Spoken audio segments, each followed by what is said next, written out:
My name is Francis Carl. My name is Jason Bu. My name is Raymond Silanting. My name is Joseph Montaño.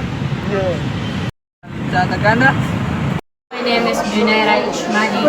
Nakakasilan sa ating katawan at kalusugan. Illegal drugs. Illegal drugs is dangerous medicine that cause you to death. Illegal drugs, we must stop using illegal drugs because illegal drugs makes you crazy and insane. Illegal drugs is very dangerous because it can cause addiction. Stop using Babal illegal ka. drugs because illegal drugs can destroy our daily lives. Illegal drugs. Drugs can make shorter your life. Nakakasilan sa ating katawan at kalusugan. Dapat hindi kayo gumamit nito para hindi kayo makakasakit ng ibang tao.